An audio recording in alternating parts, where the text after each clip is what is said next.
दरोगा से डीएसपी तक ले सफर किए गौतम कुमार। किशनगंज का ये मामला है जहाँ पे अभी कार्यरत थे गौतम कुमार। सोचिए इतना ज्यादा सुर्खियां बिटो रहे हैं करोड़ों की संपत्ति लेके। बताया जा रहा है कि 80 से लेके 90 करोड़ तक ले इनकी संपत्तियां अवैध रूप से है। सोचिए एक सरकारी पद पे थे और इतनी संपत्तियां कहाँ से आई है।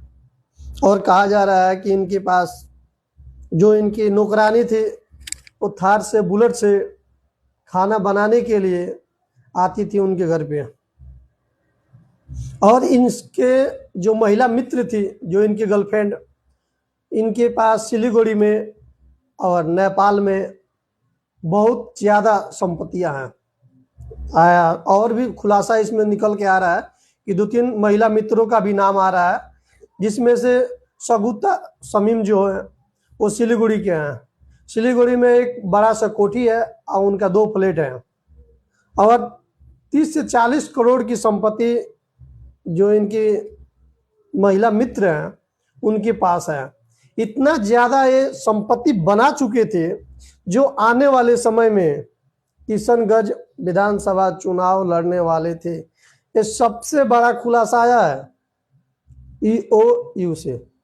सोचिए इतना ज़्यादा संपत्ति बनाने के बाद अब ये सोच रहे थे कि आने वाले समय में किशनगंज विधानसभा क्षेत्र से विधायकी का चुनाव लड़ने के लिए और इनके अलग अलग जगहों पे भी करोड़ों की संपत्ति बताई जा रही है।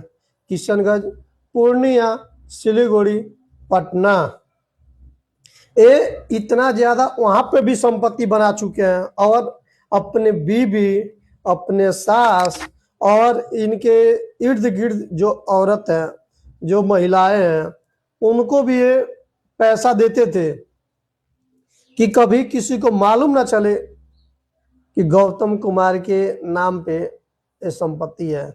और आपको एक और खुलासा बता दे रहा हूँ।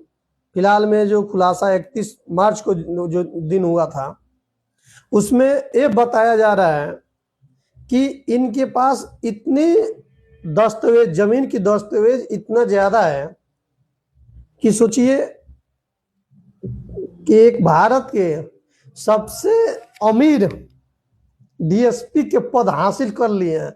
जितना कोई भारत के इतना डीएसपी इतना संपत्ति नहीं बना है, इतना पैसा उनके पास नहीं है, उतना सोना चांदी और हीरे का भी खुलासा आया है। ईओयू द्वारा जो जांच एजेंसियां उनके घर पे काम कर रही है वो बताई जा रही है कि सोने चांदी और हीरे का भी इनके पास निकाला जा रहा है। और अच्छे जो कहते हैं ना कीमत वाला सोना चांदी इनके घर से छापेमारी पे निकाला गया है। और जो दस्तावेज जो इनके घर पे जो दस्तावेज जो 31 तारीख को जो निकाला गया है, ये अधिकतम लोग को झूठा दस्तावेज बना के उनके ऊपर नाम दर्ज करा के जो मन करे किसी तरह से उस जमीन को इनका हड़पने वाला काम था। और इनकी जो संपत्ति की जो बात कर रहे हैं वो लागत बताई जा रही है 1.94 करोड़ की अभी तक ले संपत्ति का जो आंकड़न है, जो आंकड़ा है वो अभी कोई फिक्स नहीं है कि अभी कहाँ तक ले निकलेगा। लेकिन एक जो जांच एजेंसियां है ईओयू वो केवल ये बता रही है। और जो इनकी एक और गर्लफ्रेंड है जो नेपाल में जो इनकी गर्लफ्रेंड है, वो सोचिए उसके पास इतना ज्यादा संपत्तियां हैं जो अपना यहाँ का जो ड्यूटी जब समाप्त हो जाता था किशनगंज के, तब वो चले जाते थे नेपाल में जाते थे, ऐश अयासी जो जिंदगी करना है भाई करते थे। क्योंकि इंडिया के जो पैसा है उधर जाने के बाद एक अलग ही हो जाता है। क्योंकि आपको मालूम है किशनगंज के बाद कुछ दूर के बाद नेपाल का बॉर्डर लग जाता है। क्योंकि किशनगंज जो है वो हिमाचल प्रदेश जो बताई जा रही है हिमाचल प्रदेश में पड़ता था। वहां से अपना बंगाल हो गया सिलीगुड़ी, वहां पे भी इनकी संपत्ति है। जो सगुप्ता शमीम जो है वो इनकी बताई जा रही है, इनकी जो महिला मित्र है यानी गर्लफ्रेंड है।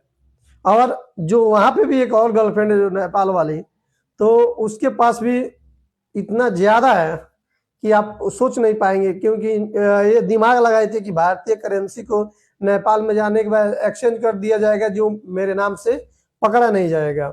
और जो इनके घर पे जो महिला काम करने आती थी वो थार से आती थी, बुलेट से आती थी, खाना बनाने के लिए, बर्तन धोने के लिए, और उनको घर को नौकरानी। इसका नाम लग्जरी नौकरानी के सोशल मीडिया पे ये जो कहते हैं ना, इनका ट्रेंड एक चल गया है कि नौकरानी लग्जरी। आप भारत के सोचिए, ये इंसान दरोगा से डीएसपी बने थे। भारत में आप हकीकत बता रहे हैं, अगर भारत को लूटना है और भारत की जनता को लूटना है आपको, आप किसी मंत्री का पद ले लीजिए, आप किसी सरकारी पद एक ले लीजिए। मैं हकीकत बता रहा हूं आपको, सबसे एक अच्छा आइडिया बता रहा हूं आपको कि अच्छा तरह से आप करोड़ों की संपत्ति बना लेंगे बहुत से बहुत जल्द। अगर थाने से हैं, अगर आप दरोगा हैं, 50,000 रुपया लगता है एक मैक्सिमम शुरुआती बता रहा हूं, एक जो केस को थोड़ा सा उसमें पानी डालने के लिए, ज्यादा पानी डालेंगे तो लाख रुपया लगेगा, और उससे ज्यादा पानी डालेंगे तो लाख से प्लस हो जाएगा। सोचिए, भारत के ऐसे ऐसे भ्रष्ट जो लोग हैं, मैं क्या बताऊं, ये लोग अंग्रेज जितना भारत को नहीं लूटते थे इतना ही लोग लूट रहे हैं। अब इनके ऊपर क्या कार्रवाई होगी, 7 अप्रैल को एक खुलासा हुआ है कि अब इनको बहुत से बहुत जल्द गिरफ्तारी होने वाली है। जय हिंद दोस्तों, क्या आपका राय, आप कमेंट बॉक्स में मुझे जरूर बताइए।